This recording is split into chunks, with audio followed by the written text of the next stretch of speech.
The other thing that I wanted to take a look at was the medication history. We'll go ahead and we'll use Bruce Paltrow. Bruce Paltrow has a lot of information. So again, my eligibility, my visit, he came in for a visit.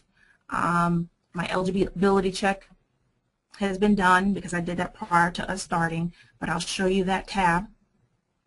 And then I'll show you how to retrieve medication history. So view RX benefit, he has one plan, so we can go ahead and request history. And remember, I told you about setting the consent. Very important. This is where that ePrescribe consent comes in. It's specifically for retrieving medication history. So I clicked on that link, and now it actually is sending a real-time message to SureScripts. So this information is not sitting within Prime Suite, and it's not sitting at Greenway. It's actually going out to SureScripts, and SureScripts is sending that out to the PBM. So it has to do a couple of hops to get there. Once that comes back, then we're able to show you the information. So you'll notice that on the left-hand side, we have on the face sheet already in Prime Suite, we have the information listed. We have that medicine for Accucheck. That was already imported. Now you'll take a look. We have a listing of a couple of drugs here. So I told you Bruce has a lot of information. And then you'll notice at the bottom it says page 1 of 2. So this drug list, it goes on again. You could go ahead and navigate to page 2. I won't do that at the moment. I just wanted to let you know that if there was more, you're able to navigate to that.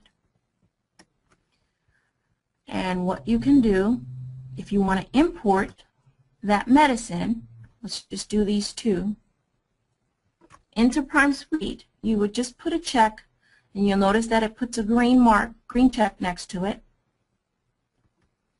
It doesn't automatically refresh that left-hand side, so just so you know, that's something that we're working on. And it doesn't automatically refresh this window in the medication list. Again, another area that we're working on. But you'll notice that the medication list, once you're out looking at the face sheet, that information has been updated, and it is showing on the medication list. So that is how we import, how we view medication history and import that medication history into Prime Suite. I'll go ahead and I'll close out of this, and we're going to take a look at the last area, which is responding to a refill request. You'll notice over here I have an RX icon, and I have this little sunburst is what we call it. It's flashing. So it's letting me know something is going on that window. This is another area that we're going to take a little bit further.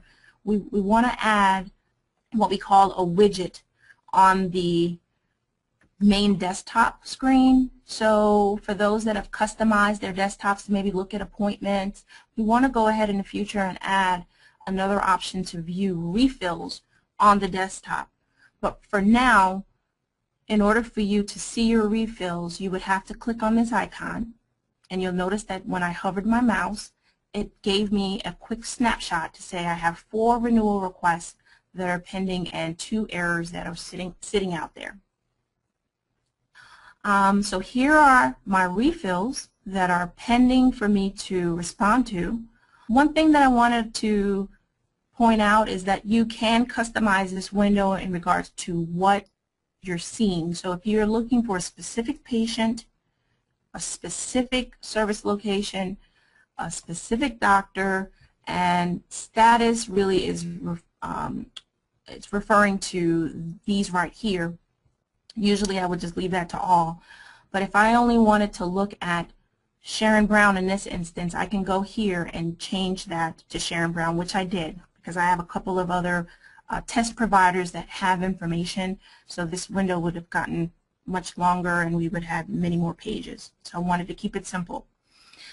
So I have a prescription here, and this is for William Clinton. And you'll notice that the first thing that stands out in this request is that it's a Schedule III drug. For pharmacies, they are able to send controlled substances. I believe they cannot send controlled tools, but they can send 3 through 5 through the renewal aspect. So in this instance, what we would have is, if we wanted to approve this, the patient could get this, so we can approve this Vicodin. This is the workflow that pertains to controlled substances. And there will be documentation for this. And again, once we are certified for the new version that will allow us to do electronic control, this workflow is going to change. So for now, we do have to follow these guidelines specific to SureScripts and how we have to handle these responses for control. So we're going to approve this.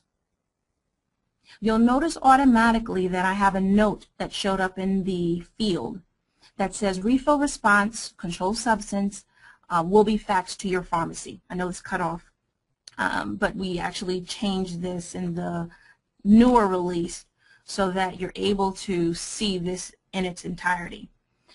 So we're going to go ahead and approve it, and we do have to put in a value. And this again is just the workflow that we have to do for control. So I'll go ahead and I'm going to click on submit. I'm going to put a check mark there, and I'm going to click the submit action button or link. And you'll notice that this confirmation page should look familiar. We had this for the new RX. You will see this for your refills. We get a summary to show that we are responding to a prescription for William Clinton, Vicodin, the amount, the notes to the pharmacy. It's going to Drug Mart Xerox Pharmacy. Substitution is yes, but notice the response. This is what I wanted to point out. Deny new RX to follow. So yes, we approved it, but the response that's going back to the pharmacy, and this is based on how we have to handle controlled substances based on the law. Within this version, we have to do deny new RX to follow, and at that point, we would print this prescription and then have to either do a wet signature on that prescription and fax it back, but depending on how it's handled within your state, what the requirement is, but you do have the option to go ahead and print the details for that prescription. So I won't click on the print option, but that's what you would do, and then you would hit prescribe. So at this point, it navigates us to the patient's med list automatically because it's looking for us to do that new prescription. But in this instance, we can print from there, but if you wanted to come in and maybe at that moment you forgot to hit print and you're saying, oh, you know, I needed to print that prescription, you still have the opportunity. You can click on prescription action and you're able to go ahead and print that medicine. But the medicine will appear for you and you can go ahead and print or fax that prescription. But we basically took an additional step just in case if you did not hit that printer option to give you another opportunity to make sure you address that renewal request. So I'm going to go back. I'm going to close William Clinton.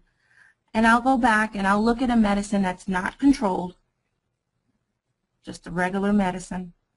So here's a deny, and here is the reason. All of the codes that are pre-populated, these were already predefined by SureScripts. So we've already entered those in for you. All you would have to do is hit the option, and then you would check submit, and go ahead and click the link for submit. So if you wanted to do more than one refill, you don't have to do them individually. You can address those in more than one action. You can go to each one and click submit and then hit this link, and it actually will bring you to this window, but you will have more than one page. So it could be page 1 of 5 potentially. So I'll just do a deny. I'll hit prescribe, and we just responded back to that refill request.